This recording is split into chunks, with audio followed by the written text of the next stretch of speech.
أعوذ بالله من الشيطان الرجيم. നല്ല മര്യാദകൾ എന്ന് പറയുമ്പോൾ അവർ ധരിക്കുക അവൻ വളർന്ന നാട്ടിലുള്ള മര്യാദ, അതാണ് അവന്റെ അടുക്കൽ ഏറ്റവും നല്ല മര്യാദ. അതിനു വിരുദ്ധമായി ആരെങ്കിലും പെരുമാറിയാൽ അവന്റെ ധാരണ അതൊക്കെ മോശം പെരുമാറ്റമാണ് എന്നാണ്. എന്നിട്ട് ചില ആളുകൾ ചിലപ്പോൾ പരസ്പരം അങ്ങോട്ടും ഇങ്ങോട്ടും കുറ്റം പറയും, ഇന്ന നാട്ടുകാർ പോരാ, ഇന്ന നാട്ടുകാർ ശരിയില്ല എന്നൊക്കെ പറയുന്ന ആളുകളുണ്ട്. സഹോദര, അദബ് പഠിക്കുമ്പോൾ, സ്വഭാവം പഠിക്കുമ്പോൾ സലഫികളായ നമ്മൾ പ്രത്യേകിച്ച് ശ്രദ്ധിക്കേണ്ട ഒരു കാര്യമുണ്ട്. അൽ ഇമാം സുഫിയാൻ ഇബ്നു ഉയൈന റഹിമഹുല്ലാഹ് അദ്ദേഹം പറഞ്ഞ വാക്കിൽ നിന്ന് അത് മനസ്സിലാക്കാൻ സാധിക്കും. അദ്ദേഹം പറഞ്ഞു, ഇന്ന റസൂലല്ലാഹി സ്വല്ലല്ലാഹു അലൈഹി വസല്ലം ഹുവൽ മീസാനുൽ അക്ബർ. അല്ലാഹുവിന്റെ റസൂൽ സ്വല്ലല്ലാഹു അലൈഹി വസല്ലം അവിടുന്നാണ് അൽ മീസാനുൽ അക്ബർ, ഏറ്റവും വലിയ അളവുകോൽ അല്ലാഹുവിന്റെ റസൂൽ സ്വല്ലല്ലാഹു അലൈഹി വസല്ലമയാണ്. ഫഅലൈഹി തുഅറദുൽ അഷ്യാ, എല്ലാ കാര്യങ്ങളും അല്ലാഹുവിന്റെ റസൂൽ സ്വല്ലല്ലാഹു അലൈഹി വസല്ലമയുടെ മാർഗം അതിന്റെ അടിസ്ഥാനത്തിലാണ് വിലയിരുത്തേണ്ടത്. നിന്റെ നാട്ടിലെ മര്യാദ, നിന്റെ നാട്ടിലെ സംസ്കാരം, നിന്റെ കൂട്ടുകാരുടെ സംസ്കാരം, ഇതൊന്നുമല്ല നല്ല സ്വഭാവത്തെ വേർതിരിച്ച് മനസ്സിലാക്കാൻ കഴിയുന്ന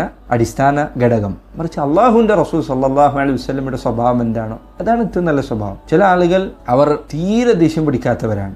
നബി സല്ലല്ലാഹു അലൈഹി വസല്ലം ചില സന്ദർഭങ്ങളിൽ ദേഷ്യം പിടിച്ചിട്ടുണ്ട്. അങ്ങനെ ദേഷ്യം പിടിക്കേണ്ട സന്ദർഭങ്ങളിൽ ദേഷ്യം പിടിക്കുക എന്നതാണ് നല്ല സ്വഭാവം. വേറെ ചില ആളുകൾ എപ്പോഴും ദേഷ്യം പിടിച്ചുകൊണ്ടാണ്. എന്നിട്ട് അവർ പറയും, ഇതാണ് പൗരുഷം, ഇതാണ് ശരിയായ സ്വഭാവം, ഇങ്ങനെയാണ് യഥാർത്ഥത്തിൽ ധൈര്യമുള്ളവർ എന്നൊക്കെ പറയും. അല്ല, അല്ലാഹുവിന്റെ റസൂൽ സല്ലല്ലാഹു അലൈഹി വസല്ലം അവിടുന്ന് ദേഷ്യം നിയന്ത്രിക്കുന്നതിന് പ്രോത്സാഹനം നൽകി അനേകം ഹദീസുകൾ കാണാൻ സാധിക്കും. അപ്പോൾ അല്ലാഹുവിന്റെ റസൂൽ സല്ലല്ലാഹു അലൈഹി വസല്ലം അവിടുന്ന് പഠിപ്പിച്ചു തന്ന മാർഗം അതാണ് സ്വഭാവത്തെ വേർതിരിക്കാനുള്ള അടിസ്ഥാനപരമായ വഴി. ചില ആളുകൾ വല്ലാതെ വിനയമുള്ള ആളുകളാണ്. അവർ വിനയം അങ്ങേയറ്റമായി പോയി അതിൽ അതിരി കവിഞ്ഞത് കാരണത്താൽ ചിലപ്പോൾ അപമാനകരമായ അവസ്ഥകളിൽ വരെ ഒന്നും മിണ്ടുകയില്ല. അങ്ങനെ വിനയം തീർത്തും അതിരി കവിഞ്ഞ അവസാനം ആളുകൾക്കിടയിൽ വിലയില്ലാത്ത അവസ്ഥ ഉണ്ടാവാൻ പാടില്ല. നബി സല്ലല്ലാഹു അലൈഹി വസല്ലം അവിടുന്ന് അങ്ങേയറ്റം വിനയമുള്ളവരായിരുന്നു. അതോടൊപ്പം അല്ലാഹുവിന്റെ റസൂൽ സല്ലല്ലാഹു അലൈഹി വസല്ലം ജനങ്ങൾക്കിടയിൽ ഏറ്റവും സ്ഥാനവും ആദരവും ഉള്ളവരായിരുന്നു.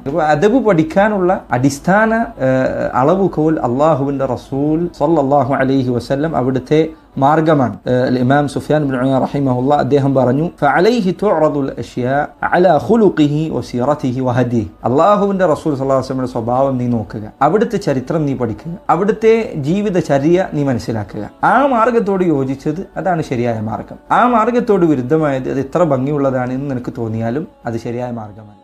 സ്വഭാവം നന്നാക്കാൻ നമ്മുടെ പരിശ്രമങ്ങൾക്കൊപ്പം ആത്മാർത്ഥമായ ദുആ നമ്മൾ നടത്തിക്കൊണ്ടേയിരിക്കണം. നബി സല്ലല്ലാഹു അലൈഹി വസല്ലം അവിടുന്ന് സ്വഭാവം നന്നാക്കുന്നതിന് വേണ്ടി നമുക്ക് പഠിപ്പിച്ചു തന്ന അനേകം പ്രാർത്ഥനകളുണ്ട്. ഇമാം മുസ്ലിം ഉദ്ധരിച്ച ഹദീസിൽ കാണാം, അല്ലാഹുവിന്റെ റസൂൽ സല്ലല്ലാഹു അലൈഹി വസല്ലം ഇപ്രകാരം പ്രാർത്ഥിക്കാറുണ്ടായിരുന്നു, അല്ലാഹുമ്മ ഹ്ദിനി ലി അഹ്സനിൽ അഖ്ലാഖ് ലാ യഹ്ദി ലി അഹ്സനിഹാ ഇല്ലാ അൻത്. അല്ലാഹുവേ, നീ എന്നെ ഏറ്റവും നല്ല സ്വഭാവങ്ങളിലേക്ക് നയിക്കണമേ. ലാ യഹ്ദി ലി അഹ്സനിഹാ ഇല്ലാ അൻത്. ഏറ്റവും നല്ല സ്വഭാവങ്ങളിലേക്ക് നീ അല്ലാതെ മറ്റൊരാളും നയിക്കുകയില്ല. വസ്രിഫ് അന്നി സയ്യിഅഹാ ലാ യസ്രിഫു അന്നി സയ്യിഅഹാ ഇല്ലാ അൻത. അല്ലാഹുവേ, എന്നിൽ നിന്ന് എല്ലാ മോശം സ്വഭാവങ്ങളും നീ അകറ്റണമേ. മോശം സ്വഭാവങ്ങൾ അത് എന്നിൽ നിന്ന് അകറ്റാൻ നിനക്കല്ലാതെ സാധിക്കുകയില്ല.